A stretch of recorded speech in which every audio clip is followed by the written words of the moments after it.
everyone, welcome back to my class. This is Rumana Ali. I hope you all are fine. In today's class, let us start a lesson, learn how to measure. In this lesson, we are going to see about the different measurements that can be done by using the different things. So we can measure the area of a particular object, we can measure the length, height, or the volume of the different substances. So how can we measure? Let us learn in this chapter. So by using some conventional methods, like by using our hand span, our foot span, and even our cubit, we can measure the different objects. The length of the different objects can be measured by using these conventional methods. So firstly, we'll discuss about measuring lengths. So to measure the length of the different objects, we can use hand span, we can go for foot span, and even we can measure the length of the different objects by using our cubit. So these are the conventional methods. So here let us take one example to understand it in a better way. So if we want to measure the length of the table with your hand span, you can go for that. By keeping a table aside, we can measure the length of the table by using the hand span. So if this is a table, this is our hand span. So in this way, we can measure the length of the table. And after measuring the length of the table with the hand span, record the number of terms of the hand span that is used to measure the length of this table. In this way, by recording the number of the terms of hand span, we can measure the length of this table. Now the next one is foot span. So here let us take an example of classroom. If you want to measure the length of the classroom, you can do it by foot span. So the length of the classroom can be measured by foot span. You can walk along the classroom. You can tabulate the number of terms of foot span that are involved in measuring the length of the classroom. In this way, by using our hand span and foot span, we can measure the length of the different objects, and we can even tabulate the results. This is about how we can measure the lengths by using conventional method, that is by using our hand span and foot span. When you compare the results, that means when you compare the measurement of a table and the measurement of your classroom by foot span and the hand span, then the measurements will be different. Foot span of the other individual is differ from the foot span of one individual. In this way, you may get the different measurements. So it is not a convenient way to measure the length of the different things. So some of the people, they have decided to measure the length of the object by using an instrument, and they made that instrument with a metal or wood. We can call that device which is used to measure the length as scale. So scale is used to measure the length of the different objects. The scale is made with the material, and it is designed in such a way that it can be used to measure the length in units, or by using the units called meter. But the scales of the different countries are differ from one another. So they were facing so many problems in trade and in measuring the different things. So to avoid or to prevent this problem, finally in France, there were some people who were discovered or who were invented the device called scale. On this scale, the fixed units were given as meters, and that fixed units of meter are again divided into some equal smaller divisions. And in this way, the scale is designed on which the units called centimeter and millimeters were written.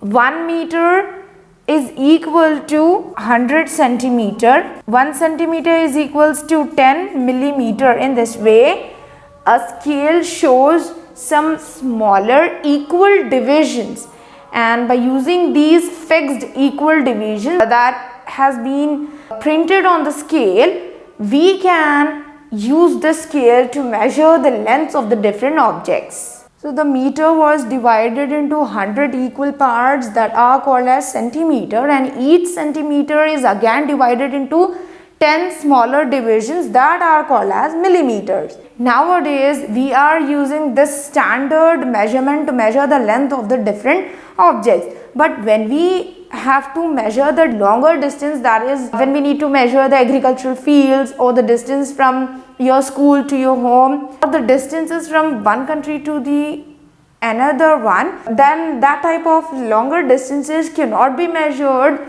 by a unit meter. Meter is not a convenient unit to measure that type of longer distances.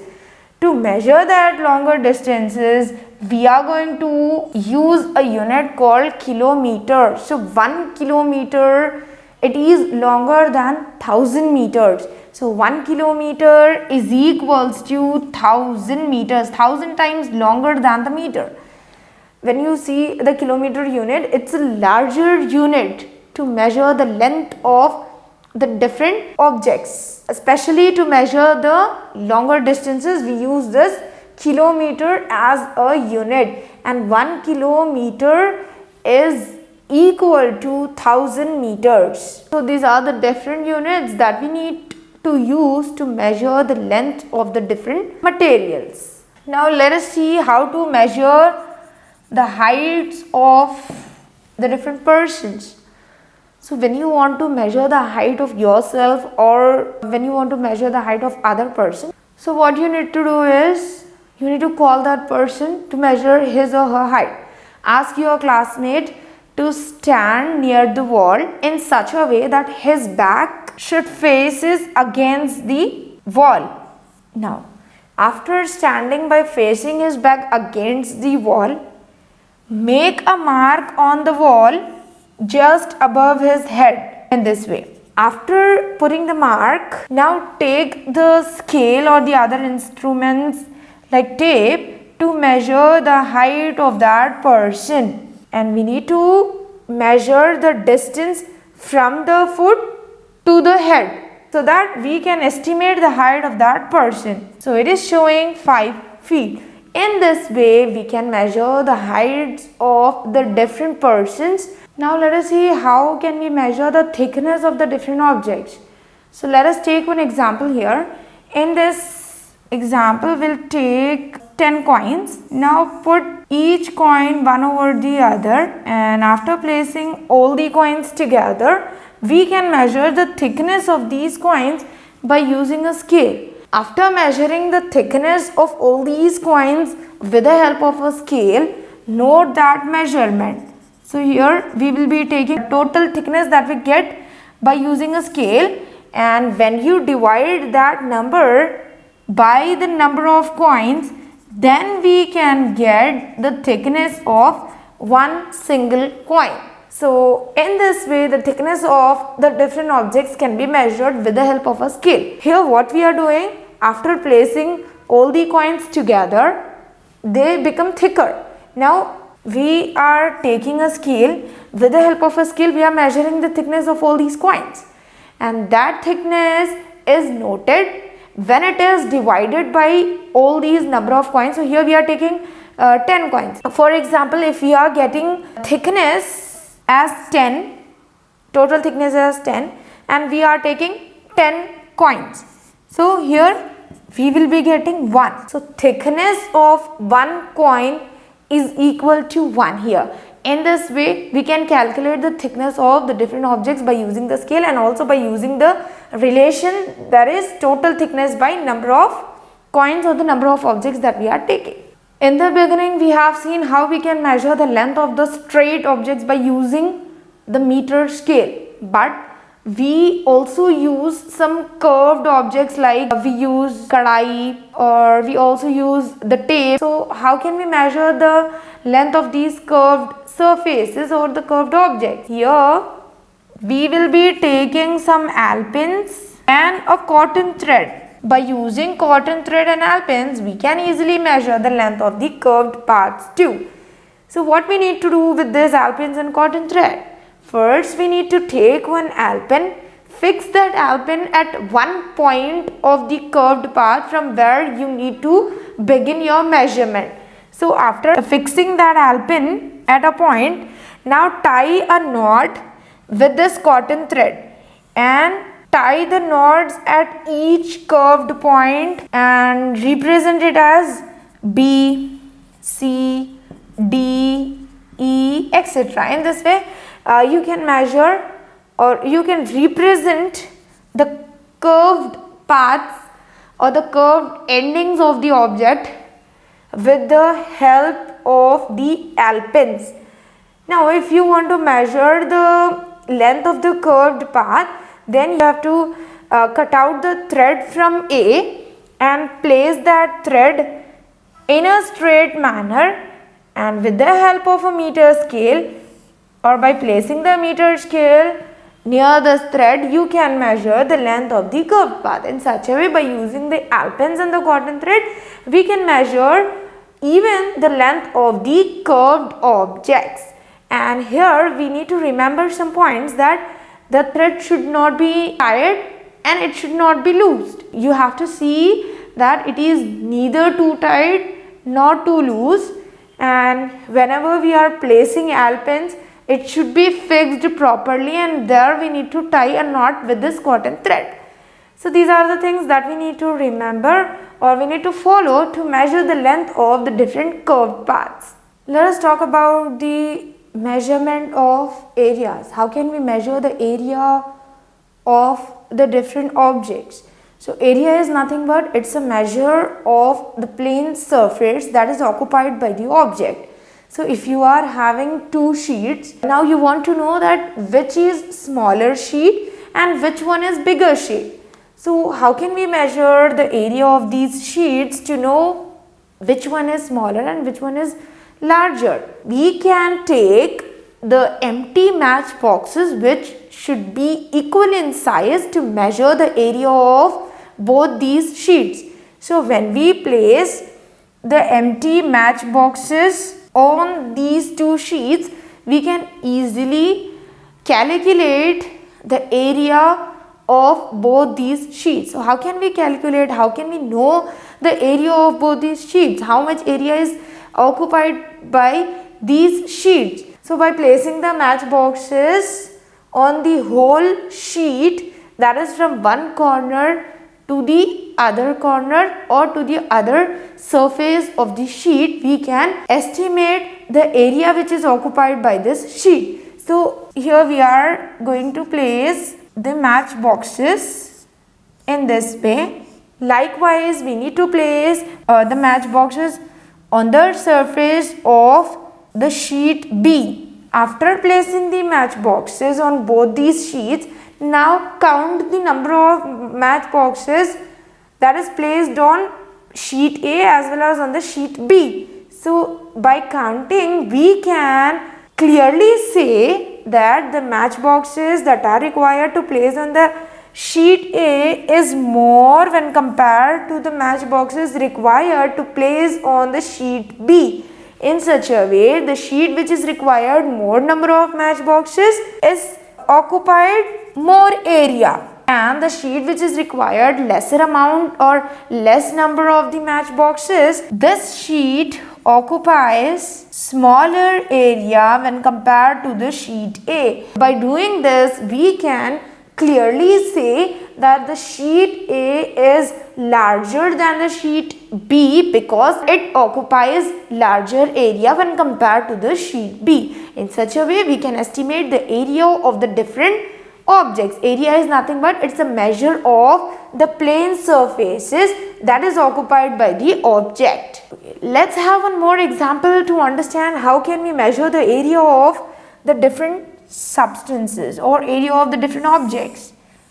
So we can measure the area of the different objects by using the centimeter graph. So this is a graph sheet, and if you want to measure the area of this cardboard, so what you need to do? First, you need to take this cardboard, place the piece of this cardboard on the graph sheet. So from here you are placing the cardboard. So the cardboard, it is occupying this much space of the graph sheet. Now represent the ends of the cardboard with some letters like P, Q, R and S. Now remove the cardboard from this sheet. After removing the cardboard, count down the number of boxes that was occupied by the cardboard. So here we will be getting 1, 2, 3, 4, 5, 6, 7 and 8. So we are getting 8 because the 8 boxes of the graph sheet were occupied by this cardboard. How can we measure the area which is occupied by this cardboard?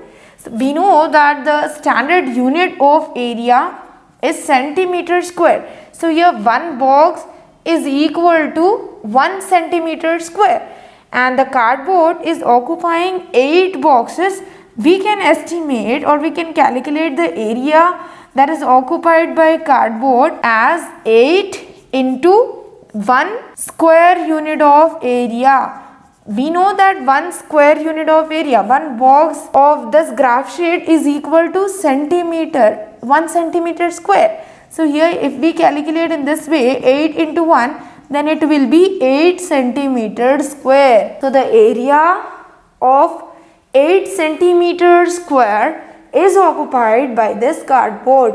In this way, by using the graph sheet or by using the centimeter square graph sheet, we can clearly measure the area occupied by the different objects. So now let us discuss how can we measure the area of irregular plane surfaces. Just before I told you how can we measure the area of regular surfaces, that cardboard piece was a regular surface because it is having a particular and a proper shape. So by keeping that cardboard on a graph sheet, we can easily estimate the area occupied by that cardboard. But if we want to measure the area of irregular plane surfaces, then how can we measure? Let us take one more example here. On the graph sheet, if we are taking irregular plane surface like leaf and we are placing the leaf on this graph sheet.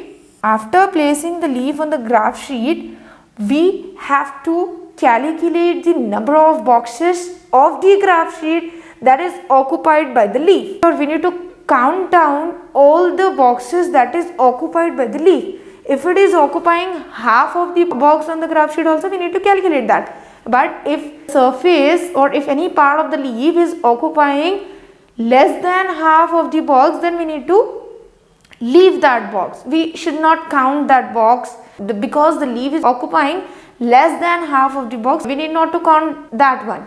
We have to count the boxes occupied by the leaf and even the half boxes which is occupied by this leaf, which is an irregular plane surface. So by calculating the number of boxes occupied by the leaf, we can clearly estimate how much area is covered by this leaf surface. So we are counting the complete squares of the graph sheet and even the half of the squares of these graph sheets. So by counting that squares occupied by the leaf, we can estimate or we can calculate the area which is occupied by the irregular plane surfaces like leaf. So up till we were discussing about how can we measure the distances, length, height, thickness and the area of the different objects, area that is occupied by the different objects. Now we'll discuss how can we measure the volume of the different solids and the different liquids.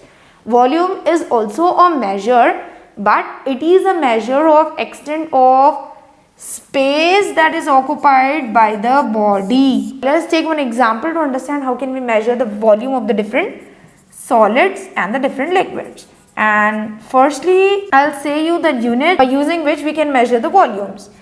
The volume of a solid can be measured by using the unit centimeter cube and the volume of the liquids can be measured by using the units like liters and milliliter. Firstly, we'll see how can we measure the volume of a solid. Here we are taking one rectangular box.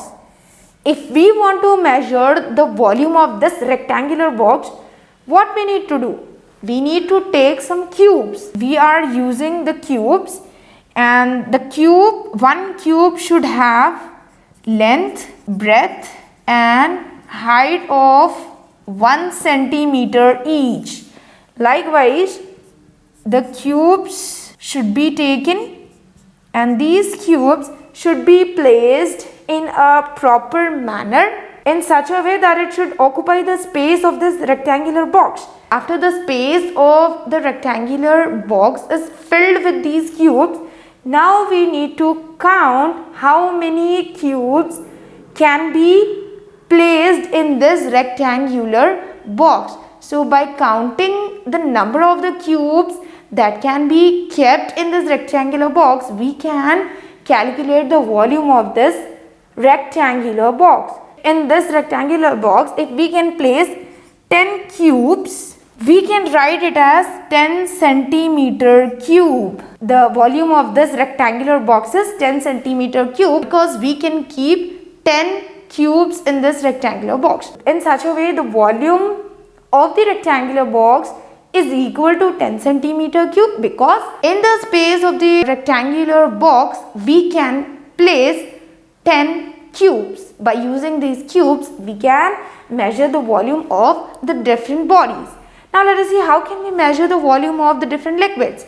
So to measure the volume of the different liquids, we are using measuring cylinder. On this measuring cylinder, we can find some readings, and these markings or the readings helps us to know the volume of the liquid.